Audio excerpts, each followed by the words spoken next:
السلام عليكم ورحمة الله وبركاته.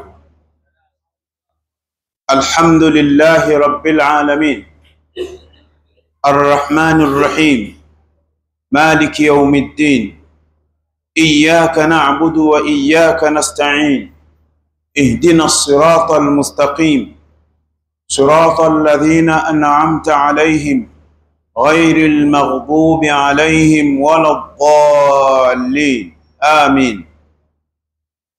اللهم صل على محمد وعلى آل محمد كما صليت على إبراهيم وعلى آل إبراهيم وبارك على محمد وعلى آل محمد كما باركت على إبراهيم وعلى آل إبراهيم إنك حميد مجيد. وارض اللهم عن جميع صحابة رسول الله أجمعين رضي الله تعالى عنهم أجمعين.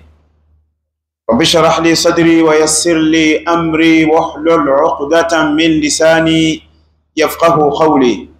أعوذ بالله السميع العليم من الشيطان الرجيم من همزه ونفخه ونفثه. Ndugu zangu katika iman,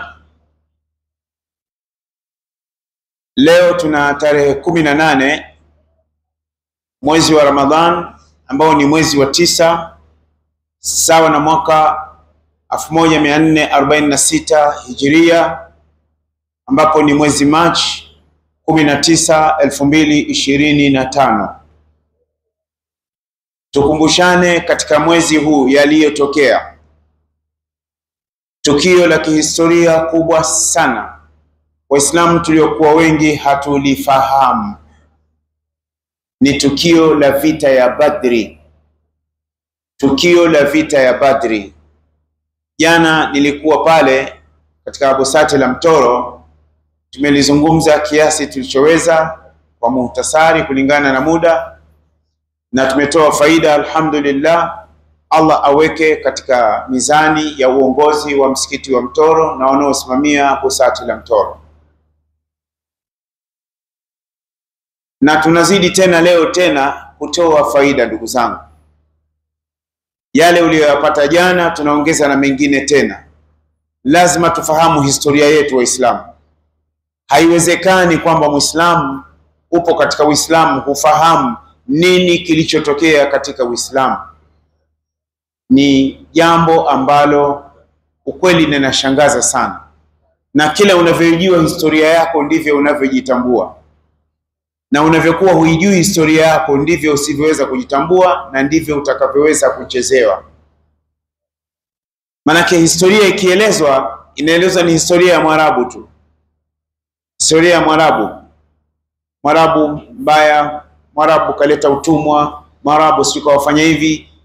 Yani wazungu wanavyoeleza vibaya Waarabu, na ndivyo na sisi wengine hivi sasa miili yetu mpaka tunakwenda kwenye uzee wengine tunajua kwamba Waarabu ni watu wabaya, lakini sio wazungu. Na historia ya wazungu ukiangalia, historia ya ajabu ajabu. Lakini kwa nini ni Mwarabu? Sasa lazima mjitambue, tatizo sio Mwarabu, tatizo ni la ilaha illa Allah Muhammadur Rasulullah. Kwa sababu aliyoleta kalimatu la ilaha illa Allah katika dunia baada ya kutembea sana ni jamii ya Waarabu, ambapo wengine huenda wametoka kule kwa Waarabu wakarudi makwao. Hata sisi hapa Tanzania, kama mlikuwa hamjui, Waislamu wameingia Kilwa pale Kilwa mwaka 86 Hijiria. Pale Kilwa Waislamu wameingia mwaka 86 Hijiria Kilwa, Tanzania. Na palikuwa pana dola ya Kiislamu, na walikuwa na coin yao, kwa Kiarabu inaitwa umla. Walikuwa na kawanin, walikuwa na sheria ambazo wameziweka pale, na imejengwa misikiti zaidi ya 200 ilikuwepo Kilwa pale. Mwaka 86 Waislamu wanaingia Kilwa. Hiyo ni awamu ya pili. Awamu ya kwanza ni wakati wa hijra. Awamu ya kwanza wameingia Waarabu kutoka Yemen. Hii 86 waliingia Waarabu kutoka Oman, wote hao tunakutana nao katika nini? La ilaha illa Allah Muhammadur Rasulullah. Sasa hii mwaka 86 Hijria, masahaba bado wapo hai, kwa sababu sahaba wa mwisho kufa ni mwaka 110, ndio sahaba wa mwisho kufa. Baada ya hapo hajabakia sahaba yoyote, na Mtume alieleza hivyo. Masahaba walikuwa bado wapo hai. 86 ilikuwa katika kipindi cha daula Umawiya, wakati wa Abdul Malik ibn Marwan rahimahullah pale Kilwa. Na leo kuna athari. Je, tunaona chochote kinachoelezwa katika historia ya Kilwa? Ingelikuwa wazungu ndio waliotangulia pale, ile historia ingekuwa inaadhimishwa sana, na ingekuwa inatembelewa sana, na ingekuwa inasemwa sana. Lakini why? Because ni Uislamu. Pale pana Uislamu, pale pana Uislamu. Tatizo ni hilo tu. Sasa Vasco da Gama alichokuja kukifanya pale Kilwa, kafiri anaitwa Vasco da Gama. Najua kuna watu watakuwa wanamuunga mkono, wanampenda. Vasco da Gama ni mal'un la'anahu Allah fi dunya wal akhirah. Vasco da Gama pamoja na Livingstone. Livingstone anakuja kwetu Kigoma. Waarabu wanaingia Kigoma kutoka Oman. Waarabu wanaingia Kigoma kutoka Oman. Chukua hiyo. Mwaka 1840. Wanaingia Kigoma, wakaenda wakakaa sehemu inaitwa Ujiji, na ikawa inaitwa Uarabuni. Mpaka leo mimi nimekaa hapa kwenye kiti, ile sehemu inaitwa Uarabuni. Na kama mtu hapajui pale Uarabuni, basi unasema wewe ni Mrundi au Mkongo au Mzambia. Lakini watoto wenyewe wa Kigoma tunalijua hilo, panaitwa Uarabuni. Walikuwa wanakaa kina Sheikh Khalfan Sud rahimahullah, Said Sud rahimahullah, Nasr Sud rahimahullah, vimebakia vizazi vyao pale. Mwaka 1860 ndio akaja Livingstone akaingia Kigoma. Nini kilichomleta Livingstone kwetu Kigoma? Amefuata nini cha maana? Aliwafuata Waarabu hawa kutoka Oman ambao walitembea, walipita katikati, na ndipo alipopita Livingstone kuwafuatilia Waarabu Waislamu. Sasa walipofika Tabora wakapiga kambi Waarabu wa Oman. Wengine wakaenda Nzega, wakabakia pale Tabora mjini ambapo pana athari mpaka leo. Wakatoka hapo wakatembea mpaka wakaingia Kigoma mjini mwaka 1840.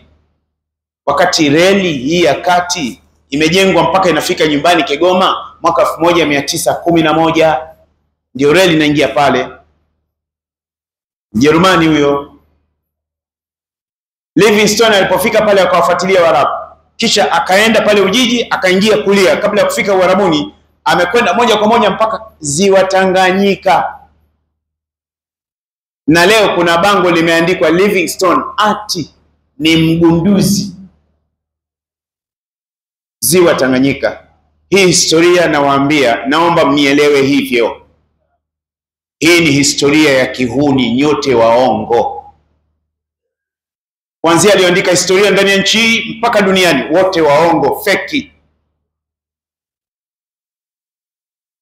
Kama Livingstone anagundua ziwa Tanganyika, babu zetu wa Manyema na Waha walikuwa wapi? Huu ni uhuni. Na mnafungwa kamba hapa.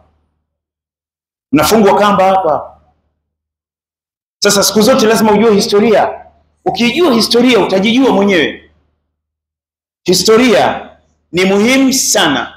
Sana sana sana sana sana.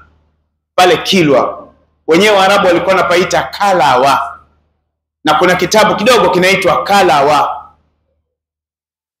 Na kipo kitabu kidogo likinunua Madina mwaka 92 kinaitwa Tanzania cha Mahmud Shakir. Kimeeleza historia yote ya Uislamu Tanzania. Ukienda Mombasa unakwenda mpaka Malindi. Ukienda pwani Malindi, ukisimama kwenye maji, tazama upande wako wa kulia kuna mnara wanasema wa Vasco da Gama. Wanasema ati Vasco da Gama alianzia kuuza viungo vya vyakula pale kwenda India. Swali na kuuliza, tangu lini mzungu akajua kupika? Mzungu ajua kupika? Wapishi duniani Waarabu Wasomali, Wahindi. Hawa ndio wapishi. Na hivi vyakula vyote mnasikia vinanukia kama perfume mtaani, ni hawa jamii watatu. Wewe umesikia kuna Muha alikuwa anajua mandi? Umesikia kuna Msukuma alikuwa anajua chapati? Hivi vyakula vina wenyewe. Sisi tuna asili ya pilau? Hatuna asili ya pilau. Hatuna asili ya wali. Ndio maana kwa kwetu Kigoma sisi, mtu ukimkaribisha ukimpa wali, ukimuuliza umekula, sijashiba, nimekula tu wali tu, aka apige umuizege zege, ugali wa muhogo. Sasa hii nakupa utangulizi wa historia. Historia lazima tuijue ndugu zangu. Mimi nasema historia ya Waislamu Tanzania, alafu Waislamu hawa wa mwaka 1840 baadhi yao walikwenda mpaka wakaenda hapa Sambani, na kuna athari. Ukienda Pangani, nenda Pangani. Mara ya kwanza mimi naingia Pangani mwaka 1998 mwezi wa pili. Sababu mimi nimeoa Pangani karibu na Uhindini. Zamani unaitwa mtaa wa Malindi, siku hizi unaitwa Maziwe. Nimekwenda kulikuta jumba la mkuu wa wilaya wa Pangani mwaka 98. Lile jumba mlangoni pale limeandikwa la ilaha illa Allah Muhammadur Rasulullah, na ule mlango ni wa rangi ya kijivu. Mwenye nyumba ile ni Muhammad ibn Salim Ash-Shakhsi Muomani, lakini Wajerumani walimuua. Hii haipo katika historia. Kwa nini wameficha? Kwa nini? Lile jengo mwaka 1815 ndio linajengwa lile jumba. Limejengwa, lilikuwa ni mali ya Mwarabu Muhammad ibn Salim Ash-Shakhsi Muomani. Ukitoka pale katika lile jengo, tembea kama mita 20, utakwenda kukuta ndio kuna feri pale. Ukifika pale feri unakwenda bweni. Kabla kwenda bweni, hapa chini kuna kijiwe kama cha mwembe. Kuna historia ya Mjerumani, hakuna historia ya Mwarabu. Kwani Mjerumani ana nini na Mwingereza? Kwa nini nani hawa watu? Kwa nini Mjerumani tu? Okay, ukisimama pale kwenye feri, tembea pwani, upande wa kushoto kuna magofu ya asili, mengine yameshavunjika, lingine yamekuwa sijini sehemu ya mambo ya kodi haya. Yale majumba yote ni ya Waarabu watupu. Kuna jumba moja ambapo Mwarabu alivyolijenga lile jumba lake mwaka huo 1810 na yani mto Pangani huo unajaa kulingana na bahari, kwa sababu bahari ya Hindi inaingia pale. Sasa kuna wakati maji yanaingia. Sasa yule alipojenga nyumba yake kiteknolojia wakati ule, pale ndani aliweka sitting room kama swimming pool. Maji yakijaa mto Pangani yanakuja, yale maji yanajaa mpaka ndani ya nyumba. Samaki wengi wanajaa mle ndani. Maji yakitoka samaki wanabaki. Lakini wanaandika katika historia, Waarabu walikuwa wanawakamata Waafrika, wanawatumbukiza katika haya maji, wanawaua. Huu ni historia potofu ya Kitanzania. Nasema ni historia ya kishaitani, ya kishenzi, ya kujenga chuki. Taomba waniangalia kupitia hizi mitandao. Hapana, historia potofu hapana. Huu ni uhuni. Pale pana msikiti wa Istikhama, Masjid Istikhama, na kuna madrasa. Nyuma kuna uwanja mpana, kuna magofu.